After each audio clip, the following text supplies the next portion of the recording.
ঠাকুর শ্রীরামকৃষ্ণদেব দেহ রাখবার পূর্বে শ্রী শ্রী মাকে কিছু কথা বলে গেছিলেন। আজ শোনাব সেই গল্প। পাছে ঠাকুরের লীলা সংবরণের পর শ্রী শ্রী মায়েরও ওইরূপ অভিলাষ হয়।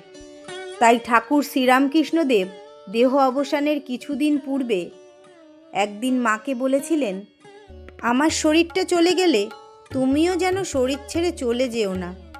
শুধু কি আমারই দায়, তোমারও দায়। ঈশ্বরকে ভুলে অন্যায় কাজ করে লোকগুলো সব পোকার মতো কিলবিল করছে, কত দুঃখ ভোগ করছে। তুমি তাদের দেখবে, কেমন করে ঈশ্বরকে ডাকতে হয় শেখাবে, শক্তি দেবে, ভক্তি দেবে। দুজনে এক কাজই করতে এসেছিলাম। আমি কি করেছি তার অনেক বেশি তোমাকে করতে হবে। তুমি আমার বাকি কাজ পূর্ণ করো। আজকের ভিডিও এখানেই শেষ করছি। আবার আসব নতুন কোনো গল্প নিয়ে। সবাই ভালো থাকবেন, সুস্থ থাকবেন। ধন্যবাদ।